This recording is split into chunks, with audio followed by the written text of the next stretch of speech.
estimados ouvintes e seguidores, sejam bem-vindos à rubrica Tendências, conectados com uma cadeia de valor para comunicar, informar e dinamizar o valor, as histórias e a autenticidade da nossa região.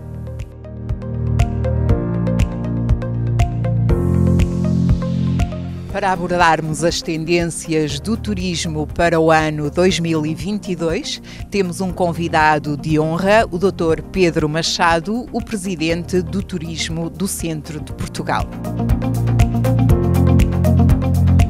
Viva Dr. Pedro Machado, bem-aja por estar aqui hoje connosco na delegação do Turismo do Centro em Viseu e ter-nos recebido aqui com esta imagem icónica e idílica da nossa sede de Viseu. Muito obrigada.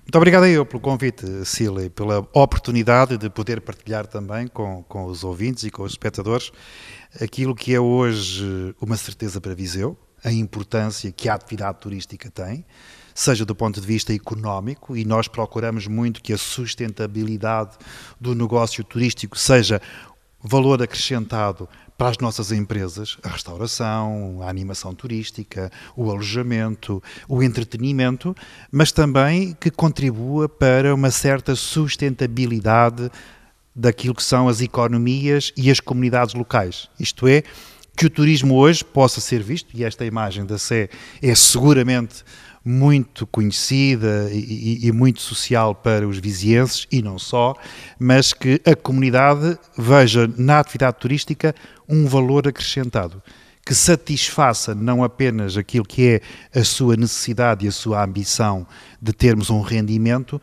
mas que contribua também para aquilo que é um fator maior, que é a felicidade das pessoas. E por isso o turismo, é por isso que ele é conhecido como a indústria do sorriso ou a indústria da paz.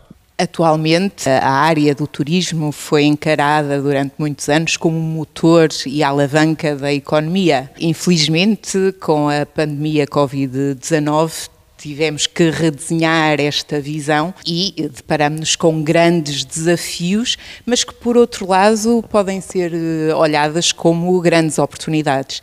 Qual é a sua visão relativamente a esta nova era neste setor do turismo?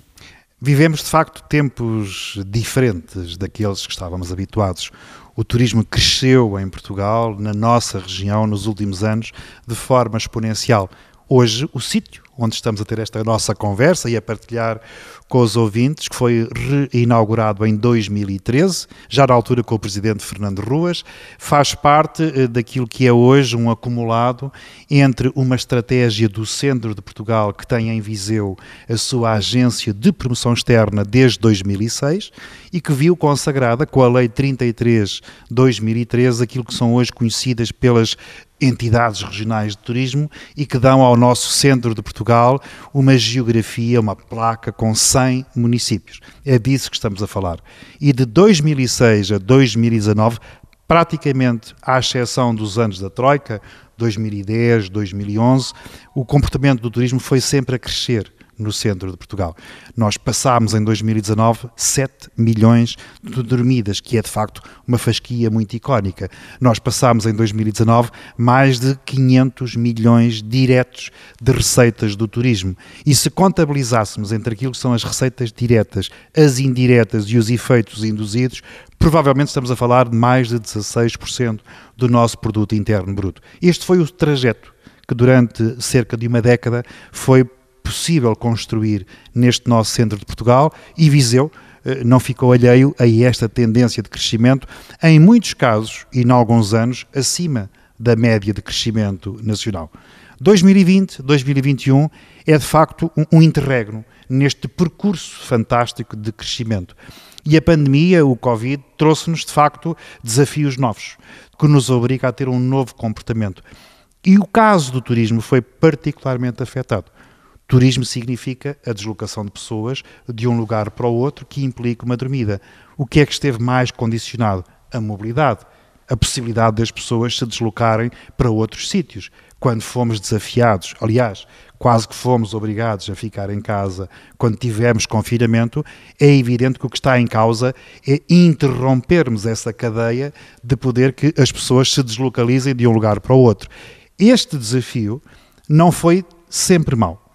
E não sendo nunca o Covid uma boa notícia, não é essa a mensagem que queremos passar aos nossos espectadores, o Covid abriu janelas de oportunidade.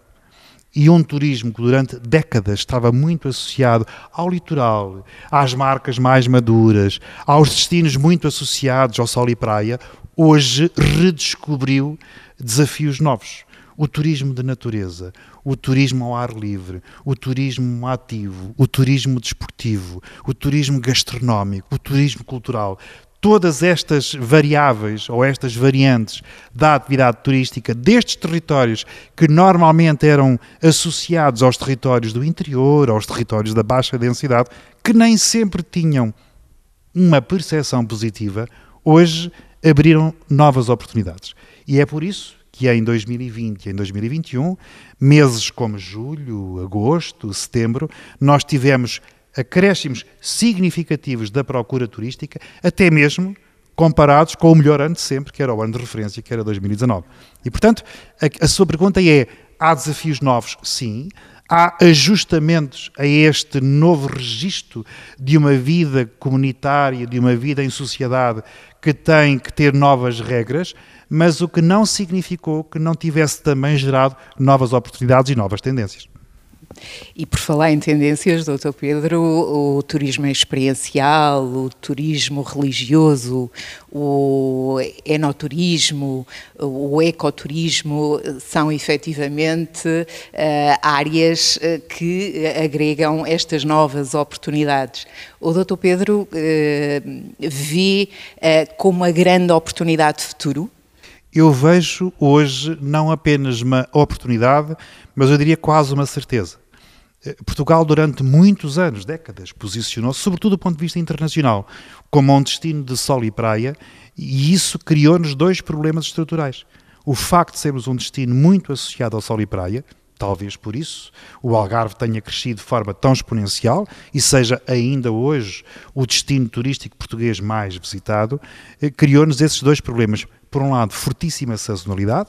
Quando Portugal se projeta como um destino de sol e praia, estamos a falar de uma janela dos meses de verão e de monoproduto, porque quando nos afirmamos como um destino de sol e praia, não estamos a colocar o foco, como hoje gostaríamos de colocar, nestes produtos que acabou agora de enumerar.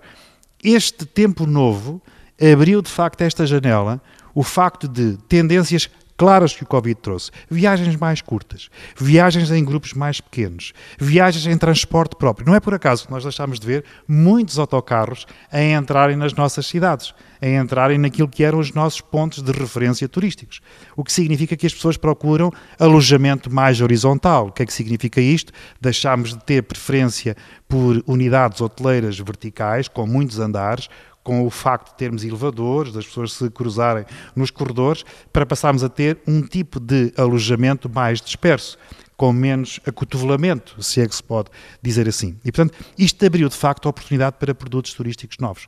Quando pensamos o ecoturismo, como acabou de dizer, quando pensamos o enoturismo, e nós estamos no coração do Dão, uma das regiões de referência do nosso enoturismo, dos nossos vinhos, mas também da atividade turística, estamos a falar, de facto, de uma abertura para produtos turísticos que estão hoje na preferência dos consumidores, mas que também estão hoje na preferência e no aparecimento de novos segmentos de procura.